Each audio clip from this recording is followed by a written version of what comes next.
So this is the bar on the back, good morning. Stick on the back, good morning. What we're doing is making sure that we set up with our pelvis in anterior pelvic tilt. That's like the Kim Kardashian position, really sticking your bum out. Then you want to think about pushing your bum to the back of the bench and pushing your chest out to the top of the ceiling. Foot width is whatever's comfortable at the moment, although over time you can experiment with going a little wider. And also there is the possibility to straighten out the legs over time. But in the beginning, we want to just focus on building up the range. So that would be belly level with the top of your thighs and also the weight. So this is the Patrick step up. It's a Patrick step up because you're keeping your grounded foot completely flat. The knee is tracking in line with the toes.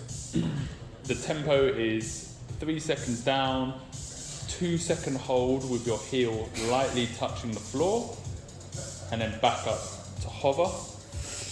You're thinking about pushing your hips forward to really increase the step and the pressure on the BMI. And as you can see, if you really get your hips forward, Rob, and lean back into it a bit, you'll notice a line between your knee, hip and shoulder. But you've got to find what's comfortable and pain-free for you. Obviously, the larger the step, the more you push your hips forward and lean back, the more difficult it will become.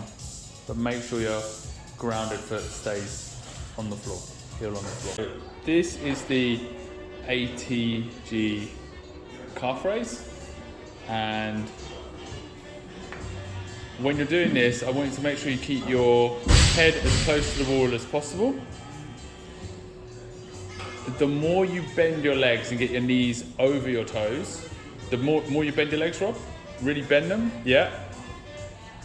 Probably the more intensity you'll feel this in the thigh, nice. And keep trying to lengthen your spine, please, Rob. Ideally, your heels shouldn't be able to touch the floor on the way down. And you really want to keep your knees forwards. Yep. Keep lifting your chest, keep lengthening your spine. Knees forward, knees forward. Lengthen your spine, Rob. Come on, fight for it, lift your chest. Lift your chest. Lift your chest. Okay, take a break. So, single leg squat. We're using this to build single leg strength.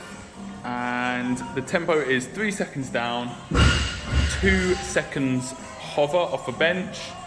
So we build up to the full depth pistol squat. Obviously, each session you could try and go for a lower target by either elevating what you're standing on or reducing the height of the seat. And also you want to get in the habit of stretching your free legs. So really trying to lengthen it, make it as long as you possibly can.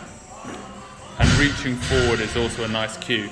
Rob, for you, make sure that your feet face forward so you don't set up with a slight angle in the toes. Yep, that's also a good cue for knee health. And make sure you're really getting down to the bench but not relying on it. This is the horse stance squat. We use this to strengthen and also stretch to an extent the adductors inside of your leg. You should keep count of how many times you move your feet on the way out.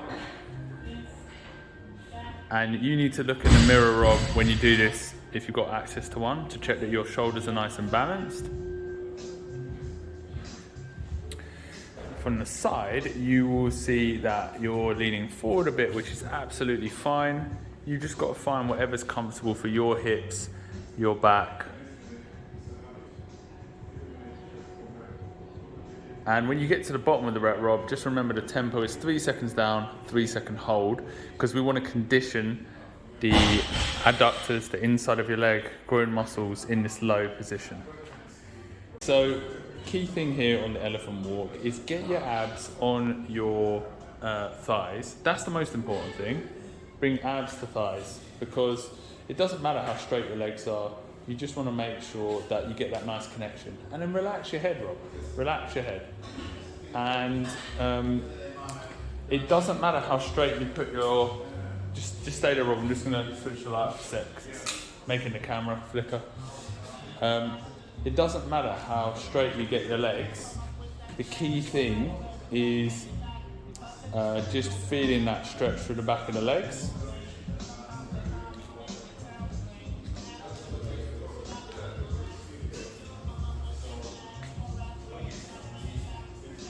And you're just kind of shifting the stretch from side to side, lengthening one leg, and you'll see like the hips shift as you emphasize one side, hence the name of the elephant walk.